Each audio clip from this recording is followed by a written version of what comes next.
আমরা অনেক সময় বড় সুখের খোঁজে থাকি, এক কাপ চা আর নিজের মতো করে একটু সময় কাটানো। এই ছোট্ট ছোট মুহূর্তগুলোই দিনটাকে সুন্দর করে তোলে। হ্যালো এভরিওয়ান, আসসালামু আলাইকুম। কেমন আছে সবাই?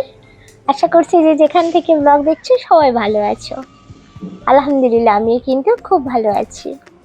মারুফাস কিচেন ব্লগ থেকে আমি মারুফা। তো চলো আজকে তোমাদের সাথে নিয়ে সকাল থেকে সন্ধ্যা পর্যন্ত দিনটা, খুবই সিম্পল একটা দিন তোমাদের সঙ্গে শেয়ার করতে চলেছি। তো চলো ব্লগটা স্কিপ না করে দেখতে থাকো। আশা করছি আজকের ব্লগ একটু হলেও তোমাদের ভালো লাগবে। তোমরা তো দেখলে এক কাপ চা খেলাম আর সাথে একটু সময় নিজের মতো করে সুন্দর করে কাটালাম। কাটিয়ে উঠে তারপরে চলে এসেছি বেডশিটটা চেঞ্জ করব। একটা সুন্দর বেডশিট পেতে নিচ্ছি। এটা ঈদেতে নিয়েছিলাম জানো, পাতাই হয়নি সেই থেকে। আজকে ভাবলাম নতুন বেডশিটটা পাতি। আমার না খুব ভালো লাগে জানো নিত্য নতুন বেডশিট পাততে। এত ভালো লাগে কি বলবো। আমার অনেকে আছে জামা কাপড় পরতে, নতুন নতুন জামা কাপড় পরতে ভালোবাসে, আমি কিন্তু নিত্য নতুন বেডশিট পাততে ভালোবাসি। ভীষণ ভালো লাগে। আর একটা বেডশিট দেখবে পুরো রুমের লুকসটাকে পুরো চেঞ্জ করে দেয়। এটা হোয়াইট নিতে চেয়েছিলাম কিন্তু হোয়াইটটা আমি পাইনি, তো তাই আমি এইটাই নিয়েছি। আর এটা আমি আমার খালু শ্বশুরের দোকান থেকেই নিয়েছি বেডশিটটা। ওনার দোকানের বেডশিটের কোয়ালিটিগুলো খুবই ভালো, খুবই সুন্দর। তো যাই হোক, চলো হয়ে গেল আমার বেডশিট পাতা। এখন আমি করে নিচ্ছি সেটা হচ্ছে কভারগুলো লাগিয়ে নিচ্ছি, বালিশের কভারগুলো লাগিয়ে। আমরা সবসময় বড় সুখের খোঁজে থাকি, ভাবি বড় কিছু একটা পেলে তবেই জীবনটা ধন্য হয়ে যায়। কিন্তু সত্য কথাটা হলো, সুখটা লুকিয়ে থাকে খুব সাধারণ মুহূর্তে। সকালে ঘুম থেকে উঠে ফ্রেশ হয়ে এক কাপ চা জানালার পাশে বসে একটু প্রকৃতির দিকে তাকিয়ে যদি চাটা পান করা যায়, তাহলে কিন্তু একটা আলাদা শান্তি, আলাদা সুখের বাতাস কিন্তু শরীরের মধ্যে দিয়ে বয়ে যায়। সেটা যারা এইভাবে চা পান করো তারাই বুঝবে, যারা পান করো না তারা একবার হলেও চেষ্টা করে দেখবে। দেখো বেডশিটটা পাতা হয়ে গেছে, প্লাস কভারগুলো লাগানো হয়ে গেছে, আর রুমটার লুকসটা পুরো চেঞ্জ হয়ে গেছে। কি সুন্দর লাগছে দেখো, একটা বেডশিট পুরো রুমের লুকসটাকে চেঞ্জ করে দিয়েছে। তো রুমটার ভেতরের কাজ তো কমপ্লিট হলো, এবার বাইরেটাই চলে এসেছি, এখানে মেলে দিয়েছি। এবার আমি কুশনের কভারটা লাগিয়ে নেব। তো চলো কুশনের কভারটা লাগিয়ে নিয়ে একটু ডাইনিংটাকে গুছিয়ে নেব, নিলে কিন্তু আমার গোছানোর কাজগুলো কমপ্লিট। আর আমি সকালে উঠে বাসি কাজ তো সব কমপ্লিট করে নিয়েছি, ঘর বাড়ি মোছামুছিও করে নিয়েছি। নিয়ে আমি চান ধান করে কিন্তু এই কাজগুলো করছি। তারপরে যাব ব্রেকফাস্ট বানাবো, তারপরে রান্না বান্না করব। তো চলো ভিডিওটা তোমরা দেখতে থাকো।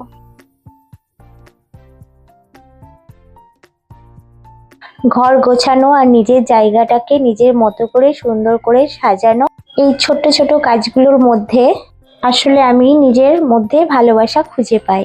আমার এত ভালো লাগে ঘরবাড়ি গোছাতে, সুন্দর করে রাখতে। সেটা খাবার হোক, সেটা ঘরবাড়ি হোক, সমস্ত জিনিস আমার সুন্দর করে প্রেজেন্ট করতে খুব পছন্দ হয়, খুব ভালো লাগে। এখন চলে এসেছি ব্রেকফাস্ট বানানোর জন্য। আমি বললাম আজকে একটা খুব সিম্পল ব্রেকফাস্ট আর খুব হেলদি ব্রেকফাস্ট বানাচ্ছি। দেখো এখানে আমি কলা নিয়ে নিয়েছি, টক দই আর একটু তাল মিছরি নিয়ে আমি এটাকে ভালো করে মিক্সড করে নেব। এটাই আজকে আমার ব্রেকফাস্ট। আর এটা সিমরার পাপাও খেয়েছে, আর এটা আমিও খাচ্ছি।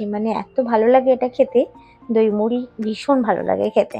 তো চলো ব্রেকফাস্ট তো হলো, একটু গল্পও হলো, এবার যাব রান্না করতে। তো রান্না করতে চলে এসেছি।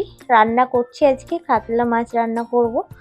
সেদিনকে তো দেখলে তোমরা কাতলা মাছ নিয়ে এসেছিলো, তো ওটাই আমি ফ্রিজে রেখে দিই। যখন যতটা প্রয়োজন হয় রান্না করার মতো বার করে রান্না করি। তো আজকে আর কি ঝিঙে দিয়ে, পটল দিয়ে, আলু দিয়ে একটা সবজি, ডাঁটা দিয়ে একটা সবজি করব। তো তারই জন্য ঝিঙেগুলো কেটে নিচ্ছি। আমি ছিলে রেডি করে রেখেছিলাম, সেগুলোকে এখন কেটে নিচ্ছি। জীবনটা কতটা পারফেক্ট তা তো আমি জানি না, কিন্তু আমার মনে হয় এই ছোট ছোট কাজগুলোর মধ্যে দিয়ে জীবনটা পারফেক্ট করে তোলা যায়। অনেকদিন পর কলমি শাক নিয়ে এসেছিল, তো আজকে একটু কলমি শাক আমি ভেজে নেব। আমি এমনিতেই কলমি শাক খেতে ভীষণ পছন্দ করি, খুব ভালো লাগে আমার। এটা ভাজা খেতে আর কি। তো যাই হোক, দেখো এদিকে ভাতে মানে জল গরম হয়ে গেছে, ভাতে চালটা দিয়ে দিলাম, ধুয়ে রেখেছিলাম। আর এদিকে আমার সবজিও কাটা কমপ্লিট, কলমি শাক কাটা কমপ্লিট, ঝিঙে পটল কাটা কমপ্লিট। আর এখানে ডিম সেদ্ধ করে রেখেছি, এটা মানে এমনি খাওয়ার জন্য করে রেখেছি, রান্না বান্না হবে না। ডিম রান্না অতটা সিমরার পাপা পছন্দ করে না বলে আমি অতটা রান্না করি না। ডিমটা আমরা বেশি পোচ সেদ্ধ এগুলোই খাই। তো আজকে তরকারিটা আমি একদম পাঁচফোড়ন দিয়ে করছি। এটা আমি যখন হোস্টেলে পড়তাম তখন আমাদের হোস্টেলে এই টাইপের তরকারি বানাতো, মানে যে কোনো সবজিতে পাঁচফোড়ন দিয়ে মানে বানাতো, কোনো পেঁয়াজ টিয়াজ কোনো কিছু দিয়ে বানাতো না। তো আজকে আমি সেই স্টাইলেই তরকারিটা বানাচ্ছি, খেতে বেশ ভালো লেগেছে, খারাপ না। মানে পাঁচফোড়ন দিয়ে আলুটাকে একটু হালকা করে ভেজে তারপরে মানে সবজিগুলো তুলে হলুদ, জিরে গুঁড়ো, লবণ, কাঁচা লঙ্কা দিয়ে একটা সবজি বানিয়েছি। আর এদিকে দেখো কলমি শাকটা ভেজে নিচ্ছি, রসুন আর ভারী করে পেঁয়াজ আর শুকনো লঙ্কা দিয়ে ভেজে নিচ্ছি। তো চলো, আর লবণ দেবো, ব্যাস রান্না কমপ্লিট। কারণ একদম সিম্পল রান্না আজকে, ব্রেকফাস্টও সিম্পল আর রান্না বান্নাটাও কিন্তু খুবই সিম্পল। আর এদিকে দেখো ঘরগুলো যে গোছালাম এক ঝলক দেখিয়ে দিই, কি সুন্দর লাগছে দেখো। আর এই বাসাগুলো এত ভালো লাগছে, এর মধ্যে কিছু গাছ দিতে হবে আরো সুন্দর লাগবে। তো সিমরাকে তো খাইয়ে দিয়েছি, ওকে সুইমিংয়ে নিয়ে যাব, খুব তড়িঘড়ির মধ্যেই আছি আমি। তো আমি এখন খাবো, ওকে খাইয়ে দিয়েছি, ও রেস্ট করছে, আমি খাবো। ওকে খাইয়ে দিয়েছি, ও রেস্ট করছে। আর ওর দেখো সুইমিং এর ব্যাগটাও আমি গুছিয়ে রেখেছি। আর আমি খাবো বলে আমার খাবার টেবিলে খাবারটা রেডি করে রেখেছি, তোমাদের এক ঝলক দেখিয়ে দিচ্ছি আর কি। তো চলো আমি খাওয়া দাওয়া করে নিয়ে তারপরে ওকে সুইমিং ক্লাস থেকে নিয়ে এসে তবে কিন্তু আমি ভিডিও আবার অন করব। কারণ যাবার সময় টোটোয় করে যাই, তো মানে ক্যামেরা মানে করতে পারি না, টোটো এত স্পিডে চলে, এত বাম্পার আছে, সেই জন্য ভিডিও করাটা সম্ভব হয়ে ওঠে না। আর এই যে হেলমেটটা দেখতে পাচ্ছ, এটা সিমরাতের জন্য নতুন নিয়ে আসা হয়েছে, ওর পাপা নিয়ে এসেছে, তোমাদের সঙ্গে শেয়ার করাই হয়নি। তো যাই হোক চলো এবার মানে খাওয়া দাওয়া করে নিই। গুড ইভিনিং বন্ধুরা, সন্ধ্যাবেলায় চলে এসেছি। আর এখন বাজে 6:30টার মতো। আমি একটু এসে ঘুমিয়ে গিয়েছিলাম, আমি সিমরা দুজনে। আমি তো উঠে পড়েছি, সিমরাত এখনো ঘুম থেকে ওঠেনি। আর এখানে সিমরাতের জন্য দুধ গরম করে রেখে দিয়েছি, সাথে আমি একটু চা বসিয়েছি, যেন একটু চা খাবো। আর আজকে একটু দুধ চা খেতে ইচ্ছে করছে, দুধ চাই খাবো। আর এখানে দেখো পটল ধুয়ে রেখে দিয়েছি রাতের রান্নার জন্য, আর চাল ধুয়ে রেখে দিয়েছি। চালটা একটু ভিজিয়ে রাখতে হয়, ভাতটা ভালো হয় সেই জন্য। আর এখানে চাটা হচ্ছে। তো আজকে রাতের রান্না বলতে পটল ভাতে দেবো, আলু ভাতে দেবো, ডাল একটু আছে, আর একটু সবজিও আছে, ওই দিয়েই রাতে মানে খাওয়া দাওয়া হয়ে যাবে।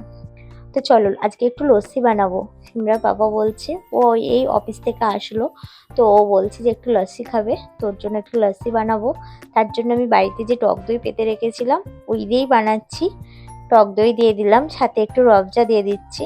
আর রবজাটা যেহেতু আমি ফ্রিজে রেখেছিলাম পুরো বসে গেছে জানো। আর সাথে একটু তাল মিছরি গুঁড়ো করে রেখেছিলাম, ওটা দিচ্ছি। সাথে একটু বরফ দিয়ে দেবো, আর অল্প একটু একদম সামান্য একটু জিরে গুঁড়ো দেবো, দিয়ে কিন্তু আমি লস্যিটা রেডি করব। খেতে এত ভালো হয় এইভাবে লস্যি বানালে, ভীষণ ভালো লাগে খেতে। যেহেতু রবজাটা বসে গেছে, ওটাকে আমি একটা চামচের সাহায্যে আর কি মানে তুলে নিলাম। চলো লস্যি রেডি, সিমরার পাপাকে দিয়ে দিই, ও খেতে খুব পছন্দ করে, লস্যি খেতেও ভীষণ পছন্দ করে। তো চলো ওকে দিয়ে দিই। তো এই ছিল আমার মানে পুরো দিনের একটা সিম্পল রুটিন। তোমাদের কেমন লাগলো অবশ্যই তোমরা কিন্তু কমেন্ট করে জানিও। জীবনটা বড় কিছু না হলেও এই ছোট ছোট সুখগুলোই আসল সুখ।